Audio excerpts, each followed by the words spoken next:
ஒரு ஸ்பிரிட். இப்போ 5 பார்த்தோம். அதோனிசேதேக் சட்டத்தை நீதியை புரட்டுகிறவர்கள், சமாதானத்தை கெடுக்கிறவர்கள். 2வது ஹோகாம். ஹோகாம் அப்படின்னா த ஸ்டம்பிள், அதாவது இடரல்களை கொண்டு வருகிறவர்கள், ஸ்பிரிச்சுவல் செப்பரேஷன், ஆவிக்குரிய வாழ்க்கையை தாக்கக்கூடிய அத்தாரிட்டி. 3வது த பிராம்.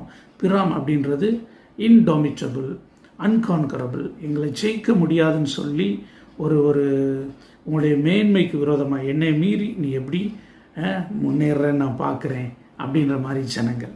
4வது ஜப்பியா. ஜப்பியான்றவங்க எப்படி இருக்கிறாங்க அப்படின்னா த அன்யீல்டிங் பீப்புள், பிடிவாதமான ஒரு செயலை செய்கிறவர்கள், எதுக்குமே ஒத்து போகாதவர்கள், வளைந்து கொடுக்காத, குடும்பத்திலையாக இருக்கட்டும், வெளியிலையாக இருக்கட்டும், வேலை செய்வங்களாக இருக்கட்டும், ஒரு டீமாக ஒரு ஒரு ஒரு ஒரு இதில் நம்ம போனோம்னா இவங்க ஒருத்தர் மட்டும் வேறு ட்ராக்கில் நிற்பாங்க. ஒத்து போகாத ஜனங்கள், இவர்களும் ஆசீர்வாதத்துக்கு தடையானவர்கள். கடைசியாக தெபீர் பார்த்தோம். தெபீர் என்ன பண்ணுறான் அப்படின்னா கடவுளோடு இருக்கிற டிவைன் கம்யூனிகேஷனை தடுக்கிறவன். சரி, இந்த 5 ராஜாக்களையும் ஜெயிக்கும்படிக்கு யோசுவா யுத்தம் பண்ணி சூரியனை நிறுத்தினான்.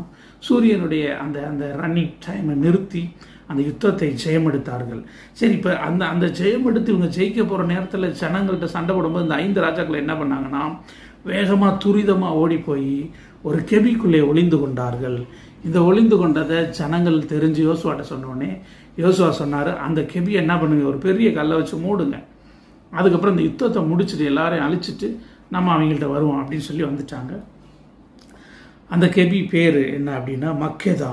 மக்கேதா அப்படின்ற அந்த கெபிக்குள்ளே இந்த 5 ராஜாக்களும் ஒளிந்து கொண்டு இந்த 5 காரியத்தை நம்ம இப்போ பார்த்தோம். இன்றைக்கி இருக்க நாட்களில் இப்படிப்பட்ட 5 காரியங்களையும் நம்ம ஜெயிக்கணும் அப்படின்னா இந்த மக்கேதா என்கிற கெபிக்குள்ளே ஒளிந்தது போல அந்த கெபிக்குள்ளே முதலாவது நம்ம என்ன செய்யணும், அடைக்கணும். கெபியிலே கல்லை வைத்து அடைத்தார்கள், அவங்க தப்பிக்காதபடிக்கு.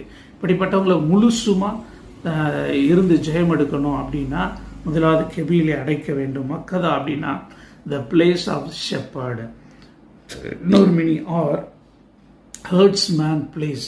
ஹர்ட்ஸ்மேனாலும் மெய்ப்பர்கள், ஷெப்பர்ட்னாலும் மெய்ப்பனுடைய இடம். நம்மளுக்கு ஒரு பிரதான மெய்ப்பர், ஒரு ஆவிக்குரிய தலைவர், பிரதான ஆவிக்குரிய தலைவர் மெய்ப்பர் யார் அப்படின்னா இயேசு கிறிஸ்து. அவரை கொண்டு இந்த 5 ராஜ்யங்களையும் யோசுவா என்ன பண்ணுறான், பிடிக்கிறான். பிடித்து இதற்கு தேவன் சப்போர்ட்டாக அவனுக்காக யுத்தம் பண்ணுகிறார், அவனுடைய வேண்டுதல்களை கேட்கிறார். இன்னைக்கு இப்படிப்பட்ட காரியங்களை வந்து நீங்கள் ஜெயிக்கணும் அப்படின்னு சொன்னால் இதற்காக நீங்கள் வேண்டுதல் செய்வீர்கள் என்று சொன்னால் நிச்சயமாய் கடவுள் உங்கள் ஜெபத்தை கேட்பார். இயற்கைக்கு அப்பாற்பட்ட விதமாய் அவருடைய சப்போர்ட் உங்களுக்கு இருக்கும். நிச்சயமாக